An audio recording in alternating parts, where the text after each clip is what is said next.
नरसिंहपुर में सोमवार को उपराष्ट्रपति जगदीप धनखड़ ने कृषि उद्योग सम्मेलन 2025 का उद्घाटन किया। इस मौके पर सीएम डॉक्टर मोहन यादव और मंत्री प्रहलाद पटेल भी मौजूद रहे। राज्यपाल मंगूभाई पटेल की उपस्थिति में 116 करोड़ रुपए की लागत के 86 विकास कार्यों का लोकार्पण एवं भूमि पूजन हुआ। उपराष्ट्रपति जगदीप धनखड़ ने कहा कि जब किसान मुस्कुराता है, भारत आगे बढ़ता है। यह समागम एक शुरुआत है। जो कदम मुख्यमंत्री ने उठाए हैं वो दिन दूर नहीं जब नई तकनीकी यहाँ आएगी। भारत का किसान देशभक्ति में कभी कमी नहीं रखता। किसान व्यापार में आए तो विकसित भारत का लक्ष्य 2047 से पहले पूरा हो जाएगा। जब खेत मुस्कुराता है, भारत आगे बढ़ता है। यह समागम है, यह एक शुरुआत है। पर मुझे बहुत अच्छा लगा कि जो कदम मुख्यमंत्री ने उठाए हैं, खास तौर से डेयरी के मामले में, पशुधन के मामले में, सब्जी के मामले में, फलों के मामले में, हमें तो विश्व का नेतृत्व करना चाहिए। वो दिन दूर नहीं है कि किसान के यहां सिर्फ दूध तक मामला सीमित नहीं रहेगा, दही तक नहीं रहेगा, छाछ तक नहीं रहेगा, आइसक्रीम तक नहीं रहेगा, रसगुल्ले तक नहीं रहेगा। ये चीज बनेंगे, नई तकनीकी आएगी। और मैं दावे के साथ कह सकता हूं कि भारत का किसान राष्ट्रभक्ति में कभी कमी नहीं करता। भारत का किसान सब कष्ट सहन कर कर विपरीत परिस्थितियों में कई बार वो इंद्र देवता की देरी से भी हो जाती है, किसान हिम्मत नहीं हारता।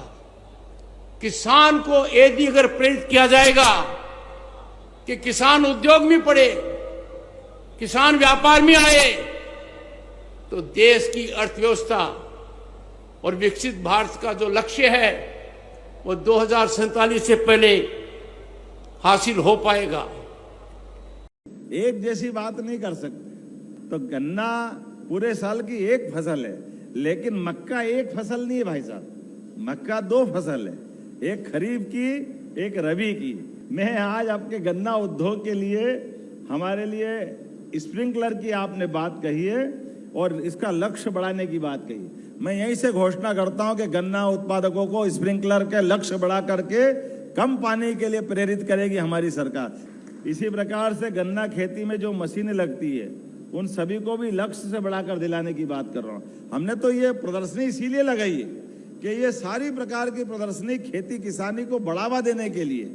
हमारे आज महामहिम माननीय उपराष्ट्रपति जी ने जो शुभारंभ किया है, माननीय महामहिम राज्यपाल जी ने जो आशीर्वाद दिया है, हमने सबने मिलकर के संकल्प लिया है कि ये हमारा लगातार एक के बाद एक 4 अलग अलग क्षेत्रों में इसी प्रकार की प्रदर्शनी लगाते हुए खेती किसानी में हमारे सभी किसानों की आय बढ़ना चाहिए। और खेती किसानी में किसान की आय बढ़ेगी कब? जब उनको ठीक से उत्पादन की कीमत आपके माध्यम से मिलेगी। आपकी प्रसंस्करण इकाई, फूड प्रोसेसिंग इकाई में उनकी फसल आपके पास आ जाएगी। आप ठीक से उत्पादन करके निकाल के आराम से आगे बढ़ाएंगे तो न केवल आपकी आमदनी होगी बल्कि बेरोजगारों को रोजगार भी मिलेगा। आखिर यही तो क्रम है, इससे आगे क्या जा सकता है।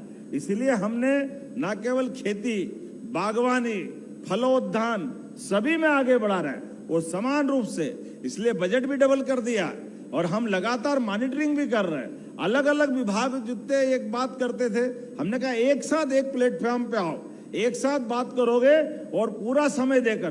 किसी और कार्यक्रम में मैं जल्दी जल्दी करता हूं, लेकिन जैसे हमारे युवाओं को रोजगार दिलाने वाले कारखाने की बात आती है, किसानों की जिंदगी बेहतर करने की बात आती है, तो मैं दूसरे कार्यक्रम रखता ही नहीं हूं।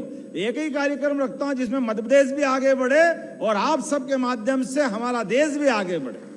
आज हम अपने राज्यों की मूल क्षमता को, मूल योग्यता को यशस्वी प्रधानमंत्री के नेतृत्व में स्वस्थ प्रतिस्पर्धा में, और इस बात के लिए भी मुझे अच्छा लगता है कि जब हमारे राज्य में निवेश की बात करते हैं तो कोई कर्नाटक से आए, कोई केरल से आए, कोई राजस्थान से आए, कोई छत्तीसगढ़ से आए, अरे जहां से भी आ रहे हैं हमारे यहाँ निवेश तो कर ही रहे हैं। निवेशकों का स्वागत होना ही चाहिए। इसलिए आपकी कठिनाई को दूर करने के लिए भी हमारी सरकार एक के बाद एक काम कर रही है। उद्योगपति का कोई उद्योगपति होना यह हमारे लिए सौभाग्य की बात है। आदमी के पास अगर धन है, उस धन के माध्यम से वो अपने उद्यमशीलता के बलबूते पर कई लोगों को रोजगार देकर के, कई लोगों के घर में खाने के लिए, उनके अपने जीवन बदलने के लिए ये उपक्रम करता है। ऐसे में उसकी मदद करना ये वास्तव में मानवीय कार्य है। ये हमारे राज्य की विकास के लिए भी जरूरी है और इस समाज के लिए भी जरूरी है, संसार के लिए भी जरूरी है। अपने कहता ना, किसी ने गाना लिखा है, अपने लिए जिए तो क्या जिए, तू जी ये दिल जमाने के लिए। मेरी अपनी ओर से आपका बहुत बहुत अभिनंदन।